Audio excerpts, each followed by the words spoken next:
Alert. This was a disgrace. This was a rigged trial by a conflicted judge who was corrupt. It's a rigged trial, a disgrace.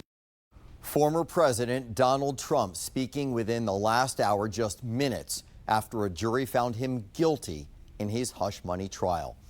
Good evening to you. I'm Scott Thuman with this unprecedented moment in American history. Never before has a former U.S. president been found guilty on criminal charges.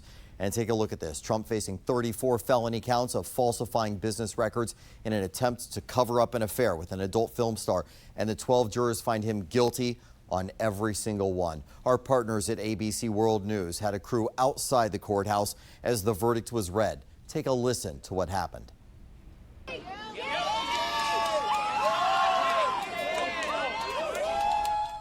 You just heard that crowd cheering to the reaction, the news that the former president was found guilty. 7 News' John Rogers is at the alert desk tonight. He is tracking this breaking news story, as we all are. John, the judge also setting Trump's sentencing date today. Yeah, he certainly did, Scott. Judge Juan Marchand set a sentencing date for July 11th, which is just days before Republicans are set to select him as the 2024 nominee for president. Right now, we're taking live looks at the Trump motorcade making its way through New York City. Slow going because of traffic there. Of course, this is a city tied to Trump's entire history now, of course, making history itself on this day. The jury deliberated for nearly 10 hours starting yesterday. According to our partners at ABC News, they had reporters in the courtroom. The jury did not make any eye contact as they returned to the courtroom with Trump.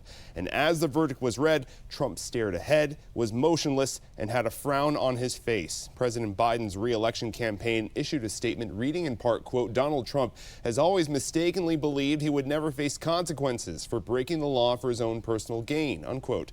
And Trump's campaign has already put out a new ad calling for donations, again calling this a rigged trial and a witch hunt. Trump did speak following the verdict. Hear what he had to say.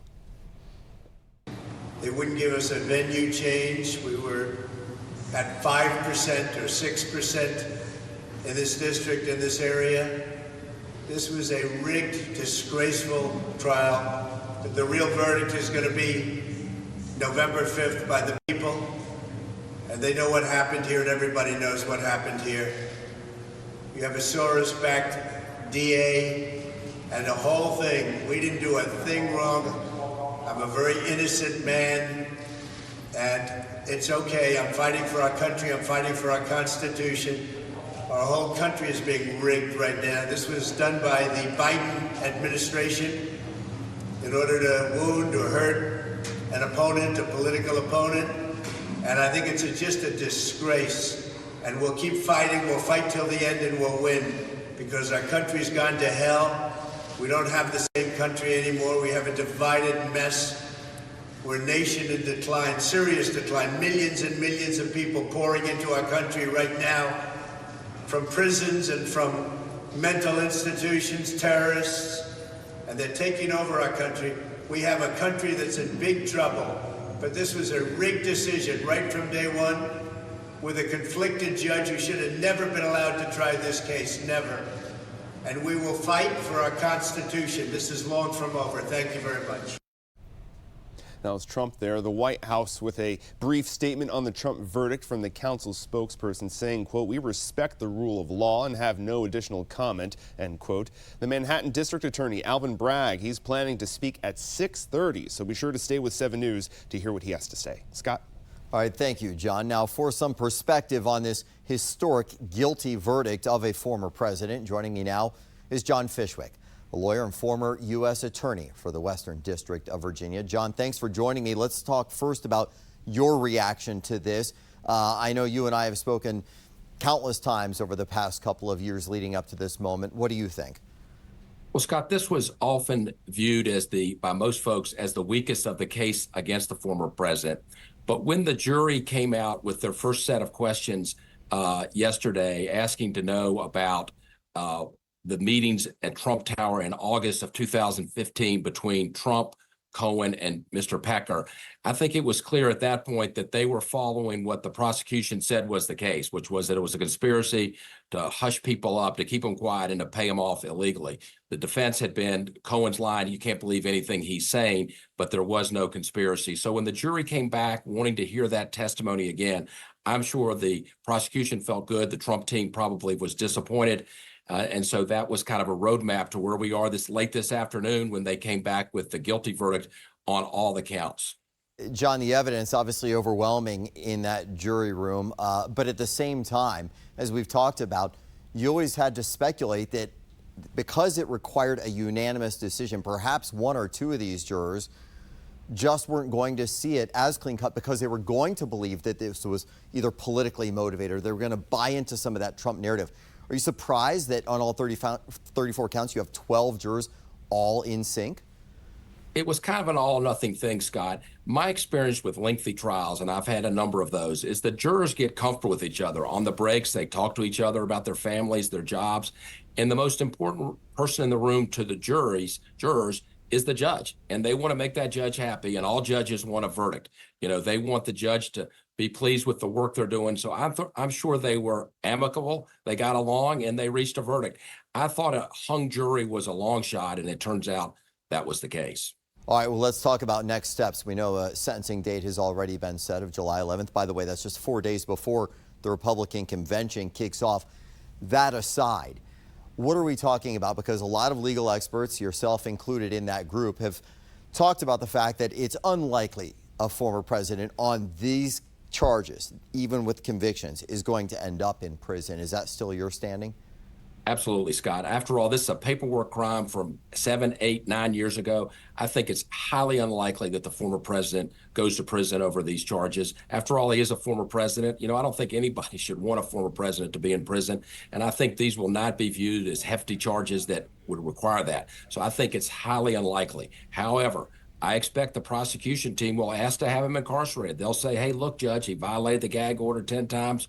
We want to see him in prison. We think a prison term of a short amount is required here. But I don't think the judge is going to do that. Even if the judge does that, the appeals will delay it. I think it's highly unlikely he goes to prison. And I think the appeals of this case will go on for years. John, very quickly, I've got less than 30 seconds with you here. You said this is perhaps one of the weakest of the cases against the president, the former president. There are multiples that have stacked up against him. Does that mean he's in real trouble if he was convicted today? Does that mean the others have an even greater chance of another conviction? Well, this was certainly the weakest case. I mean, it was still unclear exactly what the felony was, and the jury charges certainly favored the prosecution in this case. I think the strongest case is the classified documents case, Scott, but it seems like that's unlikely to go to trial. This is the only trial in 2024. Former President Trump is reelected. None of those other trials will go forward. John Fishwick, former U.S. attorney and our legal expert here at 7 News. Thanks so much for joining us and lending us your insights. We'll stay in touch and have more questions for you as this continues to develop and answer more questions for our audience tonight. Now, we've been bringing you live coverage of this historic verdict, so stay with us for more reaction and perspective coming up in just minutes right here on 7 News. And make sure to download the free 7 News app to get breaking alerts just like the one today sent straight to your phone.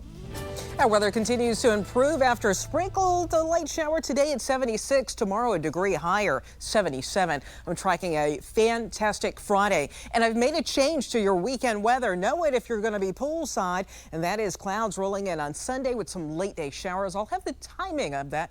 A little bit of rain coming up after this. Continuing to follow that breaking news, former President Donald Trump found guilty on all 34 counts in his historic hush money trial. Checking back in now with John Rogers at the alert desk. John, reaction is pouring in. It started basically the moment that we heard that verdict. What are we hearing from regarding President Biden and lawmakers? Yeah, of course, we're hearing from all across the political spectrums, but starting with the Biden administration, they did release this statement earlier saying that in New York today we saw that no one is above the law. But as you mentioned, we're just hearing from all sorts of folks. The Trump campaign One single word: rigged. Donald Trump Jr. pointed out that, of course, this is the sentencing. It's 4 days before the GOP convention. They're not even trying to hide the election interference, he's saying here in this tweet. Speaker Mike Johnson, he put out a statement saying today is a shameful day in American history. Whereas some of our local lawmakers, they're celebrating this. Tim Kaine, he said the Trump verdict is proof that no one is above the law in this country. Also going over Maryland, Chris Van Hollen, he wrote, everyone is entitled to due process, and Donald Trump had his. The guilty verdict in the many ongoing criminal cases against Trump make it clear to the world in the U.S. no one is above the law. Representative Eric Swalwell, he wrote that Trump is a convicted felon. This verdict is not a win for any single person. It's a win for an idea. Moving on, Marjorie Taylor Greene, just a simple flag, upside down flag, this image she put up here. And, or of course, celebrities also posting. Mark Hamill celebrating this, writing guilty. And we can just go on and on, Scott. It really shows just how divided people are over this news today. Yeah, absolutely. And we know you'll stay on top of it as that reaction continues to come in. John, thank you from the Alert Desk. Again, we have learned that former President Donald Trump's sentencing has been set for July 11th. So for some more legal perspective on all of this regarding this historic conviction, Paul Berman joining me now. He is a law professor at George Washington University. Paul, thanks so much for your time. Let's begin by talking about just the significance of this. Sometimes we can get caught up in the moment here with big news like this. Is it as big as it feels? It really is. We've never had a situation where one of the major party candidates running for president is a convicted felon. And make no mistake, he is now a convicted felon no matter what happens with regard to his sentencing. And he was convicted, we have to understand, for lying both to the government and to the world about hush money payments paid to a woman who was going to speak about a sexual liaison in order to become president, in order to get elected back in 2016. We have to remember what this trial was actually about. And it's pretty extraordinary that that person is now claiming to be a legitimate candidate for president of the United States. On the surface of this, Paul, there are a ton of impacts. I mean, the list really is too long to even come up with at the moment when you kind of extrapolate this out into the election. Former president convicted of a felony in Florida, felons, I believe, not allowed to vote in an election as well. What do you think the ultimate impact of this is going to be? You know, it's hard to tell what it's going to be. There are a number of people who in polls have said that if Trump were in fact convicted of a crime, that would matter to their election decision. But we'll have to wait and see what effect it will have on the election. With regard to the rule of law, I think it's important, as some of the commentators that you quoted from Congress said, that this is a victory for the rule of law. This is not the Biden Justice Department going after Trump. This is 12 jurors who made a decision looking at the evidence. They actually asked to see some of the Paul, I'm going to interrupt you real fast. We're looking at live images now of the former president out on the streets of New York, perhaps in front of Trump Tower. It's difficult to tell from this shot, but waving to the crowd, pumping his fist. You follow this as closely as anyone. We can only imagine he'll try to spin this, twist this as much as humanly possible to make sure that it plays out in his favor as he continues to use those words that we've heard a million times, that it's a witch hunt and that people need to rally, give money, that those donations should come in at record pace as he walks right into Trump Tower, it looks like there. None of this surprising, obviously, his reaction, but do you think in the end, you referenced the polls, some people are going to say, hey, I might have supported him, but convicted felon, that's tough for me to get behind now. Yeah, and we'll have to see. I mean, as a legal matter, we'll have the sentencing coming up, and he may well not be sentenced to actual prison time. This is a first offense, and it's a crime that could bring up to 4 years of prison, but not necessarily. And of course, he is going to appeal, and there are potential grounds for appeal. So it's possible this conviction will eventually get reversed within the New York State court legal system. It would not be a federal issue, so it probably would not go to the U.S. Supreme Court, but it would go up through the New York courts. So we have to see as a legal matter what will actually occur as a result of this conviction. But it's certainly significant that 12 jurors decided that on all counts, the president, the former president, is guilty of a felony. All 34, that is correct. Paul Berman from George Washington University and the law school there. Thank you so much for your insights tonight.